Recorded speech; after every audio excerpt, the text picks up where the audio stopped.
အားလုံးပဲမင်္ဂလာပါကျွန်တော်တို့ပြန်တွေ့ကြပြီပေါ့နော်ဒါကတော့ကျွန်တော် self esteem ဆိုတဲ့စာအုပ်ကိုဖတ်ပြတဲ့အပိုင်းရဲ့ဒုတိယပိုင်းဖြစ်ပါတယ်ကျွန်တော်ဒီစာအုပ်ကိုဒီတစ်ပတ်အတွင်းမှာပေါ့နော်နှစ်ကြိမ်မြောက်ဖတ်ဖြစ်အောင်ကြိုးစားတဲ့အချိန်ဖြစ်ပါတယ်ဒီနေ့ပြောမယ့်အကြောင်းအရာလေးကလူငယ်တွေစိတ်ဝင်စားနိုင်တယ်ပေါ့နော်အဲ့ဒါဘာလဲဆိုတော့အရှင်းနဲ့ self esteem ဆိုတော့စလိုက်ရအောင်အရှင်းနဲ့ self esteem ခင်မင်ရင်းနှီးကျွမ်းဝင်တဲ့ဆက်ဆံရေး intimate relationship မှာအောင်မြင်အောင်လုပ်နိုင်ဖို့ self esteem ဟာအရေးပါပါတယ်ဒါကိုသိဖို့မခက်ပါဘူးဘာဖြစ်လို့လဲဆိုတော့ကိုယ်အနည်းဝန်းကျင်ကအရှိရေးအိမ်အောင်ရေးတွေကိုကြည့်လိုက်ရင်တွေ့နိုင်နေတာပါပဲအရှိကြောင်ဖြစ်လာတဲ့ပျော်ရွှင်ကြည်နူးမှု romantic happiness မှာအကြီးမားဆုံးအတားဆီးကငါသိတယ်ဒီအရှိဟာရင်နာစရာနဲ့အဆုံးသတ်မှာပဲဆိုတော့ငါသိတယ်ဆိုတော့အရှိကိုကြောက်တဲ့စိတ်ပါပဲဒီကြောက်စိတ်ဟာ self fulfilling prophecy လို့ခေါ်တဲ့ maybe ကျွန်တော်စာလုံးပေါင်းမှားနိုင်တယ်ပေါ့နော်အတန်အတွက်မှားနိုင်ပါတယ်အဲ့လိုမျိုးခေါ်တဲ့ကဲနောက်ဆုံးတော့ငါထင်ထားတဲ့အတိုင်းဖြစ်လာတာပဲမလားဆိုတဲ့စိတ်ကိုအဲ့ဒီစီကိုရောက်အောင်လုပ်တော်တယ်ပေါ့နော်အကယ်၍ကိုကိုအစွမ်းအစားရှိတယ်တန်ဖိုးရှိတယ်လို့ခံစားရတဲ့အခြေခံစိတ်သက်ရှိမယ်ဆိုလို့ရှိရင်ကိုရှစ်စရာကောင်းတယ်သူလို့ထင်မယ်ဆိုလို့ရှိရင်ကို့မှာတပားသူကိုတန်ဖိုးထားနိုင်တဲ့ရှင်းနိုင်တဲ့အုံမြင့်လေးရှိနေတော့မှာပါဒီလိုပဲလူတစ်ယောက်ရဲ့တခြားသူရဲ့ရှစ်ခင်မှုကိုလည်းလေးလေးစားစားတန်ဖိုးထားတတ်အောင်မှာပါ emotional surplus တယောက်နဲ့တယောက်ရှိကြတယ်ဆိုရမှာရှိတဲ့သူနှစ်ယောက်ဟာတယောက်ကိုတယောက်မြင်မာတဲ့စိတ်ထားနဲ့ပေးစရာရှိဖို့လိုတယ်ဗျကို့မှာပေးစရာမရှိဘူးကို့စိတ်ကရှိနေတယ်ရှုပ်တဲ့နေတယ်ဒီလိုရှိနေရှုပ်တဲ့နေတဲ့စိတ်နဲ့သူတစ်ပါးကိုရှစ်တာဆိုလို့ရှိရင်အဲ့ဒါရှစ်တာမဟုတ်ပါဘူးအရှစ်ခံကျင်တာပါပဲဒါဟာအရှင်းငတ်တာတက်တက်ပါပဲလူတစ်ယောက်ဟာသူ့ကိုယ်သူရှစ်တယ်သူ့ဘဝသူတန်မိုးထားတယ်အရည်ရှင်အစွမ်းအစရှိတယ်လို့လည်းသူ့ကိုယ်သူသိတယ်သူ့အရည်ရှင်တွေကလည်းထွက်ပေါ်နေတယ်သူ့ဘာသာသူတယောက်တည်းလည်းပျော်အောင်နေတတ်တယ်တစ်ဖက်သားကိုလေးစားတဲ့စိတ်လည်းရှိတယ်ဒီလိုစိတ်သဘောထားရှိတဲ့လူတစ်ယောက်ကသူ့မှာသူတစ်ပါးကိုပေးစရာလည်းရှိတယ်သူစိတ်ကရှုပ်တဲ့မနေဘူးရှိနေမနေဘူးသူ့မှာ emotional surplus လို့ခေါ်တဲ့စိတ်ခံစားမှုပိုင်းဆိုင်ရာပိုရှန်နာတွေရှိတယ်အဲ့ဒီပိုရှန်နာတွေကိုသူရှေ့ရတဲ့သူကိုပေးရှင်တယ်ဒီလိုစိတ်နဲ့ရှစ်ကြတဲ့လူနှစ်ယောက်ရဲ့အရှိကကောင်းတယ်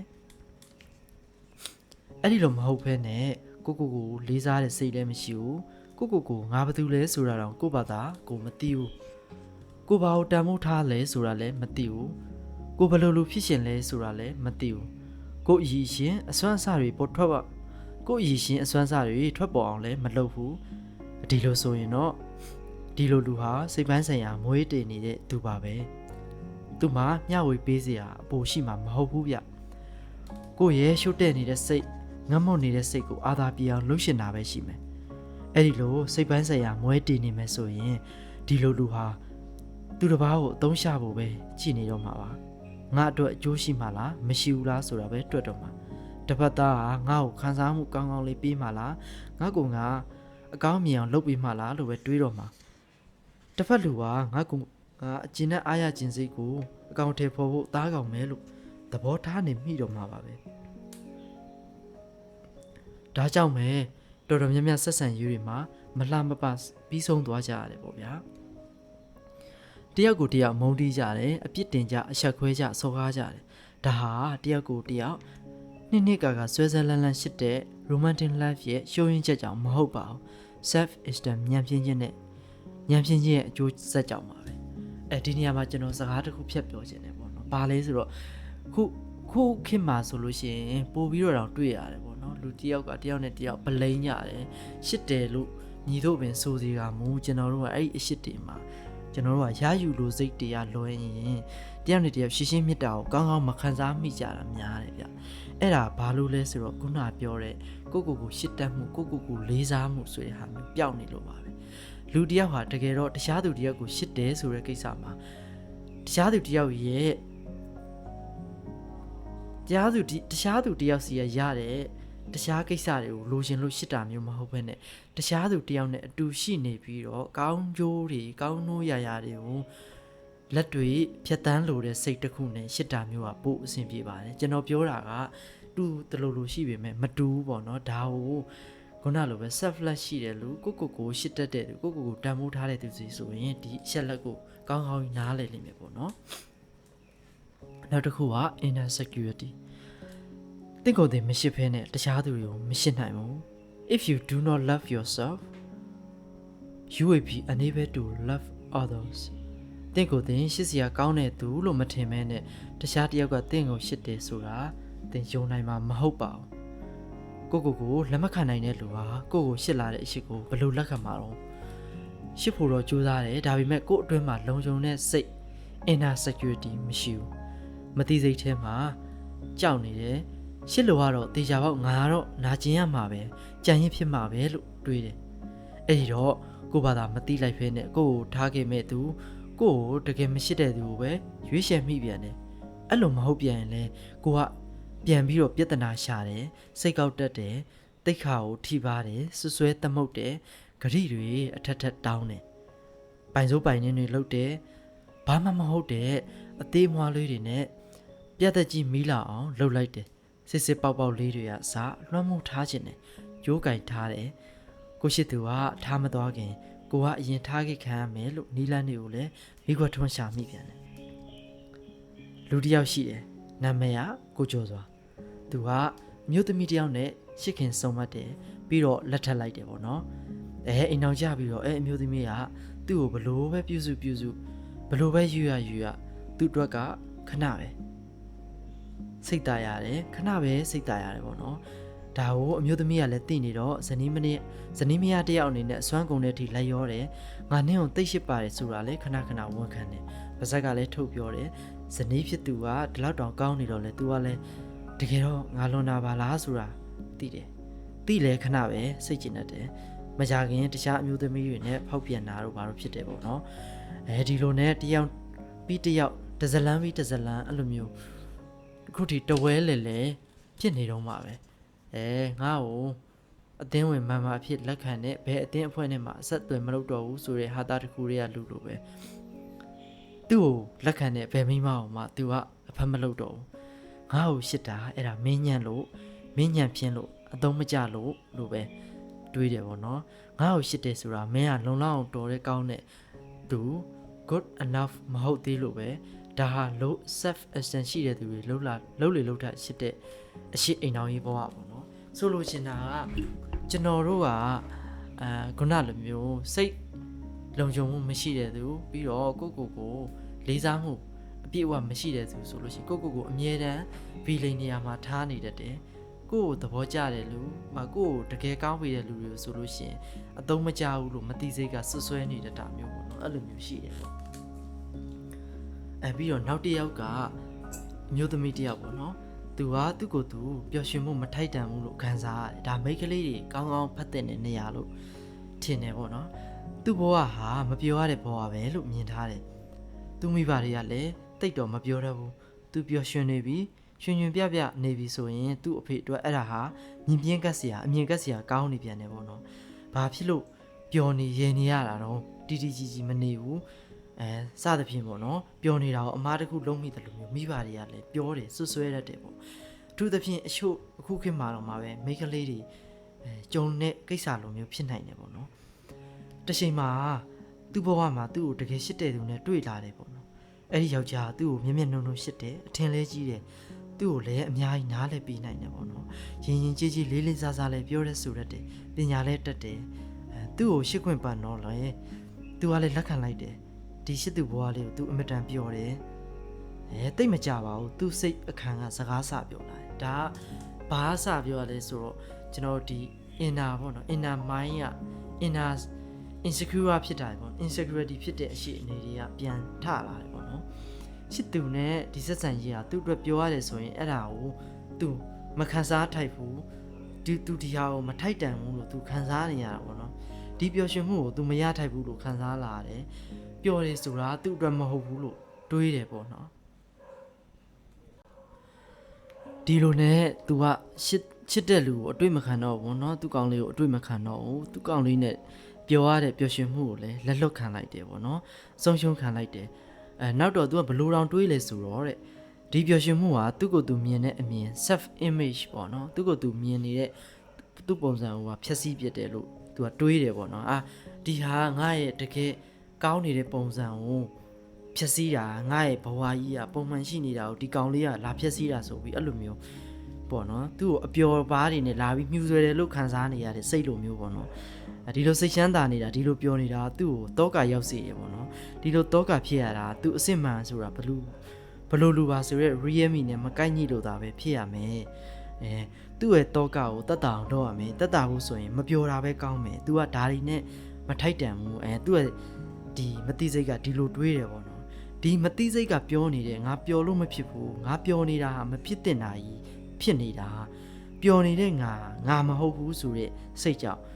သူ့ရှိသူနဲ့ဆက်ဆံရေးကိုအဆုံးသတ်သွားအောင်လှုပ်လိုက်တော့တယ်ပေါ့နော်ဒါတော်တော်စဉ်းစားဖို့ကောင်းတယ်ပေါ့နော်တကယ်တော့ဟုတ်တယ်ဗျကျွန်တော်တို့ကိုယ်တိုင်ရောတခါတလေမှာပေါ့နော်မတွေးမိကြဘူးဥပမာကျွန်တော်တို့ကပင်ပန်းလာတဲ့အခါအပျော်ရှာတယ်ပေါ့နော်အပျော်ရှာတယ်ဆိုတာရုပ်ရှင်ကြည့်တယ်ဂိမ်းတွေစော့တယ်ခုနလိုပဲပေါ့နော်မုတ်ထွက်စားတယ်ကျွန်တော်အဲ့ဒါမျိုးဥပမာတစ်ပတ်မှတစ်ခါပုံမှန်လှုပ်လာပြီဆိုလို့ရှိရင်မယုံရင်ကိုပြန်ပြီးအဲ့အရှင်ကိုပြန်စဉ်းစားကြည့်လိုက်နည်းနည်းလေးဥပမာတစ်ပတ်မှတစ်ခါလောက်ထွက်မိလာပြီပေါ့ပင်ပန်းလှုပ်တယ်ပြီးလို့ရှိရင်အဲ့လိုမျိုးခုနလိုပဲကျွန်တော်ပြောတဲ့အထက်တစ်ခုခုပေါ့နော်တခြားသော entertainment ကို entertain ဖြစ်စေတဲ့အရာတွေနဲ့ကုစားလိုက်တယ်ဆိုလို့ရှိရင်ကြက်လှုပ်လာတဲ့အကျဉ်းကြီးများလှုပ်လာတဲ့အခါကြာလို့ရှိရင်ကိုအပြစ်မြင်လာတာဗျအဲ့ဒါတကယ်တော့ကို self respect self image ကောင်းဘယ်လိုပြောမလဲမယုံကြည်ထားတာပဲကိုကသာငါကောင်းလုပ်နေတယ်ပြီးတော့ငါဒါတွေနဲ့လည်းထိုက်တန်ပါတယ်ဆိုတဲ့အမြင်မျိုးရှိထားလို့ရှိရင်အဲ့လိုမျိုးဘယ်တော့မှမခံစားဘူးပေါ့နော်ပျော်လဲပျော်မယ်ဥပမာဆက်လေးတောက်တဲ့လူတယောက်ဗျာစစ်လေးလဲတောက်မယ်ဒါပေမဲ့တစ်ဖက်မှာလည်းသူလုံးစရာရှိတဲ့ကျမ်းမာရေးနဲ့ပတ်သက်တဲ့အလုပ်တွေလည်းလုပ်နေမယ်ဆိုတဲ့ဟာလိုမျိုးလုပ်ရှင်ရောမရနိုင်ဘူးလားပေါ့နော်ဘာဖြစ်လို့လဲဆိုတော့ကျွန်တော်တို့ဘဝကြီးကထောင်ကျနေတာမဟုတ်ဘူးဗျာကိုလည်းပျော်ရွှင်အောင်အမြဲတမ်းထားနိုင်ရမယ်ဆိုတဲ့ဟာလိုမျိုးတော့ရှိတင်တယ်နော်ဒါကကျွန်တော်အစွန်းမရောက်စေရင်လားပြောတာဥမာစစ်လေးတောက်တယ်ဆိုတာလည်းခုနလိုပဲတစ်နေ့တပူလောက်တောက်နေတာမျိုးမဟုတ်ဘဲနဲ့ဥမာတစ်ခါတလေမှာ stress ဖြစ်တဲ့အခါမှာတောက်လိုက်တာမျိုးမုံစားတယ်လို့ဆိုလဲအဲ့လိုပဲဗျာအမြဲတမ်းအလုပ်ပြက်အကင်ပြက်ထွက်စားနေတာမျိုးမဟုတ်ဘဲနဲ့အလုပ်လုပ်ပြီးတဲ့အခါကိုကနားကျင်တဲ့အခါညနေခင်းတွေမှာမုံထွက်စားတာမျိုးပေါ့နော်ဒါမျိုးတွေကပုံမှန်ပဲလှုပ်တင်တဲ့အရာတွေပေါ့နော်ကျွန်တော်တို့ကစက်ရုပ်တွေမဟုတ်ဘူးကျွန်တော်တို့က feeling တွေ thought တွေ emotion တွေနဲ့အလုပ်တဲ့ intelligent ဖြစ်တဲ့ဉာဏ်ရည်မြင့်လူသားမျိုးစိတ်တွေဖြစ်တယ်ပေါ့နော်ဒီအတွက်ကျွန်တော်တို့မှာဖြည့်စည်းရအမြဲတမ်းလိုအပ်နေမှာပါဆိုတော့ခုနကစာလေးကိုဆက်ပါမယ်ပေါ့နော်ခုတစ်ခါရဲ့ခေါင်းစဉ်က happy anxiety ပေါ့နော်အခုတက်တော့မှခေတ်စားနေတဲ့သရှင်လိုပဲ anxiety ဆိုတဲ့ဟာ happy anxiety လို့ခေါ်တဲ့ပျော်ဖို့ကြောက်နေတဲ့သဘောကလူတော်တော်များများမှာဖြစ်ပါတယ်ပေါ့နော်ခုနကျွန်တော်ပြောတဲ့ဟာရဲ့အဆက်ဆိုတော့ဘာတွေပါမလဲဆက်ဖက်ကြည့်အောင်ဘာဖြစ်လို့လဲဆိုတော့ပျော်ရွှင်မှုဟာသူ့ကိုခံစားနေတော့မှငါနဲ့မထိုက်တန်ဘူးငါမရတင်ဘူးဆိုတဲ့စိတ်ကိုသွားပြီးခလုတ်နှိမ့်မိတယ်လို့ဖြစ်တတ်လို့ပါပဲတဲ့ငါမိဘတွေမှမပျော်တတ်တာငါလည်းဒီလိုပျော်လို့မဖြစ်ဘူးပေါ့နော်မိဘတွေပျော်ရတာထက်ငါပိုမပျော်သင့်ဘူးငါအဖေကမပျော်ဘဲနဲ့သို့မဟုတ်ငါအမေကမပျော်ဘဲနဲ့ငါဘာလို့ပျော်ရတာတော့စသဖြင့်ကိုပျော်တာကိုကိုဘာသာပြန်ဝေဖန်နေတဲ့အတွေးတွေတွေးမိတတ်တယ်ပေါ့နော်ဘဝဆိုတာပျော်ဖို့ဖြစ်လာတာမဟုတ်ပါဘူးလို့လည်းတွေးမိတတ်တယ်ဒါမှမဟုတ်ငါအရန်ပျော်နေတာတွေ့ရင်ငါ့ကိုတခြားသူတွေကမနာလို့ဖြစ်နေကြမှာပဲလို့လည်းတွေးမိတတ်ကြတယ်ဒါဟာသတိနဲ့ကိုယ်စိတ်ကိုကြည့်တတ်တဲ့သူတွေမြင်အောင်ကြည့်တဲ့အချက်ဖြစ်ပါတယ်မကြည့်တတ်လို့မမြင်ရင်ဒီစိတ်ကတစ်သက်လုံးကိုယ်ကိုနှိပ်ကွနေသလိုဖိနှိပ်ထားသလိုလုံနေတော့မှာပေါ့နော်ကိုယ်အတွင်းစိတ်ကပျော်ရွှင်မှုဟာအမားလို့ထင်အောင်ပြောနေတော့မှာပါဒီလိုအပြည့်သဘောဆောင်တဲ့စိတ်တွေကိုတက်တာခြင်းနဲ့ဆိုလို့ရှိရင်ပထမဆုံးအနေနဲ့လုံးဝမှာ inner voice စိတ်မှာတွေးနေတဲ့အတွေးတွေကိုကြားအောင်နားထောင်ရမယ်ပေါ့နော်ဒီလိုအတွေးတွေတွေးနေတဲ့စိတ်ကိုလည်းတွေးနေတော့မှမြင်အောင်ကြည့်ရမယ်တဲ့မြင်အောင်သတိထားလိုက်ရုံပဲပေါ့နော်ကြည့်နေလိုက်ရုံပါပဲထင်ရှုပ်တာဒါမှမဟုတ်လူသလိုပြောင်းယူလိုက်တာမျိုးလုပ်ဖို့မဟုတ်ဘူးဒါကိုလည်းကျွန်တော်ပြောချင်တယ်ပေါ့နော်ဥပမာကျွန်တော်တို့ကယောက်ျားလေးတွေဆိုများသွားပြီဖြစ်တယ်pornography တွေကြည့်တာများရင်သို့မဟုတ်ခုနလိုပေါ့နော်ဂိမ်းဆော့တာတွေများလို့ရှိရင်ကျွန်တော်အဲ့စိတ်ကိုတအားကြီး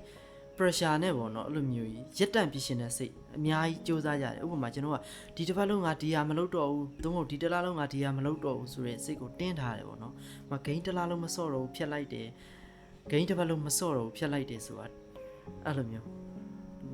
ကျွန်တော်တို့မဖြစ်နိုင်ဘူးပေါ့နော်ဖြစ်နိုင်ရင်တော့မှဒီဟာခဏပါပဲဘာလို့လဲဆိုတော့ကျွန်တော်စိတ်ကအဲ့လိုမျိုးလုပ်လို့မရဘူးဗျမယုံရင်သတိထားကြည့်ကျွန်တော်တို့ဂိမ်းတစ်လားလောက်ဖြတ်မယ်ဆိုပြီးဖြတ်ပြီးပြန်ပြီးတော့ဂိမ်းတွေပြန်စော့ပြတဲ့အကျင့်ကြီးဟ